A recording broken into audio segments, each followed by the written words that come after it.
Estamos a punto de entrar en el último año de gobierno de Gustavo Petro.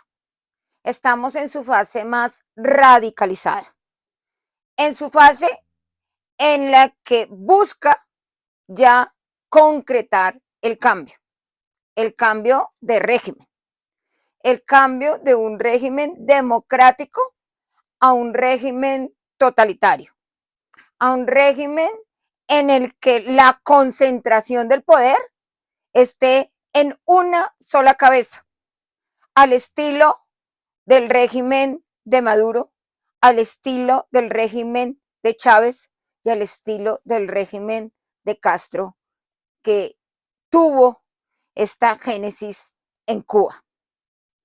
El punto de partida en el que ya se extralimitó el presidente fue con el famoso decretazo.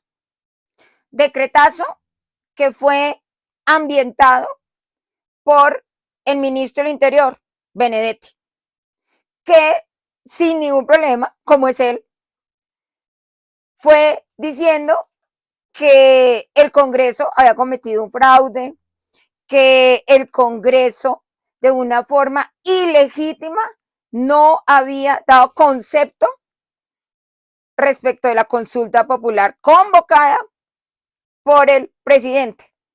El presidente que siempre, desde que tomó su mandato, habló de una asamblea constituyente, siempre. Por eso, los defensores de derechos, como yo, hemos advertido todo el tiempo. Este caos intermitente, le he denominado, porque se encienden y se apagan distintos focos de caos. Y esto se va recrudeciendo para al final terminar con un estado de conmoción y muy seguramente salir con un otro decretazo, decirle al pueblo que urge una constitución porque ya las herramientas constitucionales son insuficientes para contener todo lo que se está viviendo. Eso lo venimos advirtiendo hace tiempos. Y resulta que no nos equivocamos, porque esto ya fue lo que dijo el ministro de Justicia para abrir ese camino a esa asamblea constituyente así. El momento constitucional de este momento es el bloqueo institucional.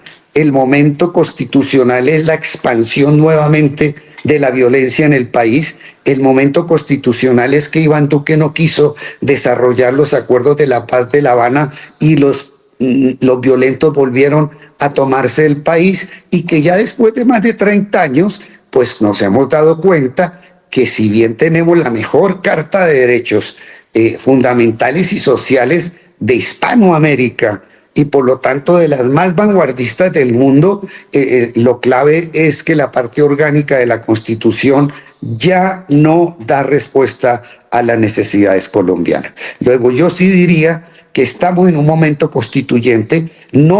Esto resulta gravísimo porque no es que la Constitución no sea suficiente, claro que es suficiente. Por ejemplo, en temas de seguridad, la Constitución establece que el monopolio de las armas para la protección del pueblo está en cabeza del Estado y por eso existe una fuerza militar y una fuerza de policía. Pues resulta que esa fuerza, dentro del marco de la ley de orden público que le aprobaron en el Congreso al presidente, estaba a la paz total, que solo ha servido para que los grupos que hoy en día controlan parte del territorio nacional, pues hayan avanzado porque se ha inmovilizado prácticamente al ejército. Entonces, esto no es una falla de la Constitución. Lo terrible sería que esto sea resultado de algo premeditado para llegar a esta narrativa, que la Constitución hoy en día es insuficiente para contener todos estos problemas de seguridad y tenemos que llegar a la constituyente. Absurdo y absolutamente grave, si es el producto de una política deliberada para llegar a este momento. Lo peor de todo es que Montealegre dice que lo va a hacer por medio de un mecanismo que es una asamblea popular constituyente. Respecto de esto, el doctor Mauricio Gaona, prominente constituyente, advirtió lo siguiente. Sobre la parte emotiva estructural de por qué que necesita cambiar una constitución y una constitución en la que encuentra problemas porque no le pasan o no ejecutan los proyectos a la voluntad del gobierno, lo que él llama un bloqueo institucional y lo que realmente se denomina en las democracias avanzadas oposición, es precisamente lo que nos convoca hoy. La Asamblea Popular requiere un quórum relativo, menor. La Asamblea Constitucional requiere un quórum mayor, porque convoca a todos los sectores de la nación. La Asamblea Popular es una figura que utilizan varios líderes autoritarios y populistas en el mundo, desde el África septentrional, el sudeste asiático, Centroamérica, y ustedes tienen el caso más reciente en Venezuela. Porque lo que hacen en la teoría del acto reflejo es que el presidente dice, yo soy el pueblo. Yo estoy acá porque el pueblo me puso acá. Y una vez logra avanzar la tesis del ministro que el presidente es la máxima autoridad constitucional, pues le queda muy fácil convocar y utilizar para efectos de quórum una legislación que está por fuera del marco de la Constitución, porque el quórum que él está convocando está en una ley estatutaria. Se pueden entonces salir pero ustedes ya tienen unas reglas establecidas de cómo reformar la Constitución. Es decir, que al gobierno ya no le sirve la Constitución porque resulta que la oposición no le deja hacer sus reformas. Mentira. Ya está aprobada la reforma pensional. Ya está aprobada la ley de participaciones. Este Congreso le aprobó la reforma tributaria al gobierno, con la cual se golpeó la economía de muchos colombianos. Y si bien es cierto, no se ha aprobado la reforma de la salud, vía decreto han intervenido una cantidad de EPS y el mismo gobierno ya ha estatizado prácticamente todo el sistema de salud. Entonces es una gran mentira que hay un bloqueo en contra de las políticas del gobierno.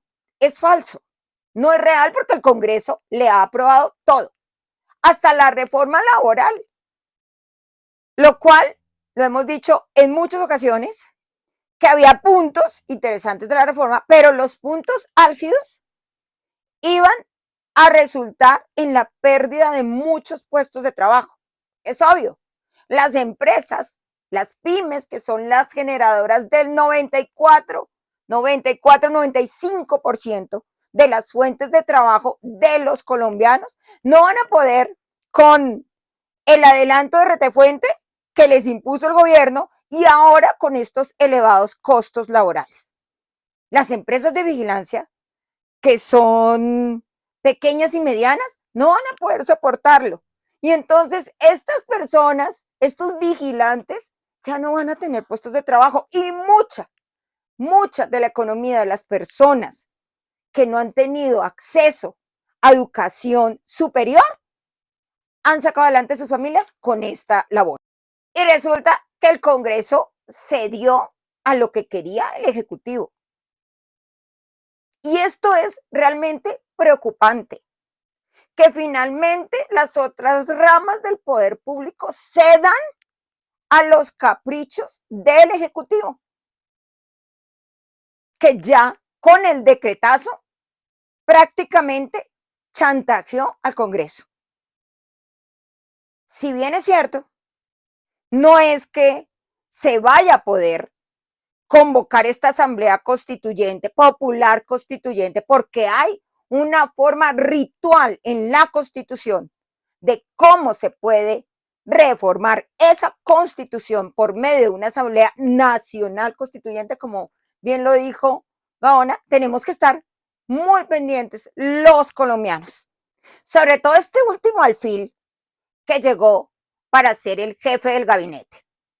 Un pseudo pastor que no es cristiano, que ha dicho en varias ocasiones que el Senado, que el Congreso se debe cerrar. Y hoy lo entrevistan y él dice que es petrista porque resulta que Petro en las calles es como Jesús, lo cual es absurdo. Un cristiano no sigue a un socialista, jamás, porque Jesús aboga por la libertad individual de las personas. El socialismo no habla de libertades individuales. Basa su discurso en la división, en el odio, en la lucha entre clases, todo lo contrario a Jesús. Jesús no promueve división, jamás. Jesús no habla de quitarle a los ricos para darle a los pobres, jamás. La Biblia dice, el que no trabaja, no come. La Biblia habla del derecho a la propiedad, el derecho a la vida, todo lo contrario al socialismo. Todo lo contrario. No hay derecho a la propiedad en el socialismo. Los progresistas aniquilan vidas. Entonces, ¿de qué habla este señor que Petro se le parece a Jesús? Cuando ha sido la persona que más ha dividido a los colombianos, que ha incendiado el país. Este engañador, Alfredo Sade, que no es ningún pastor, viene a crear ese engendro, esa especie de Leviatán para destruir la Constitución. Los movimientos que dieron lugar a los derechos humanos nacieron precisamente de la reforma. Personas que amaban, tenían temor de Dios, buscando los derechos de los demás, no el control de los demás. No quitarle a unos y empobrecer a todos para enriquecer a los gobernantes. No. Entonces este señor no tiene ni la menor idea de las doctrinas del cristianismo, que están en las antípodas de la doctrina marxista socialista. Totalmente. Entonces, por último, dejo esta reflexión magistral de Mauricio Gaona. A los magistrados de la Honorable Corte Constitucional de Colombia. Profesor, Al registrador. 5 minutos, profesor, 5 minutos. Gracias, Julio. Al registrador nacional del Estado Civil y a los honorables magistrados y magistradas del Consejo de Estado, les hago un llamado a través del tiempo. Hay un momento en la historia de cada país donde el carácter de sus líderes se une al destino de esa nación. Ese momento ha llegado. Nosotros, el pueblo, debemos estar muy atentos para que las instituciones del Estado social de derecho defiendan la Constitución, defiendan la división de poderes y no terminen como el procurador hoy diciendo, no, es que el presidente no ha hecho malo. Claro que sí. Emitió un decretazo que, como también lo dijo Mauricio Gaona, era simplemente el distractor para ambientar el cambio constitucional que pretenden estos personajes. Es hora de luchar por nuestra democracia. Feliz tarde.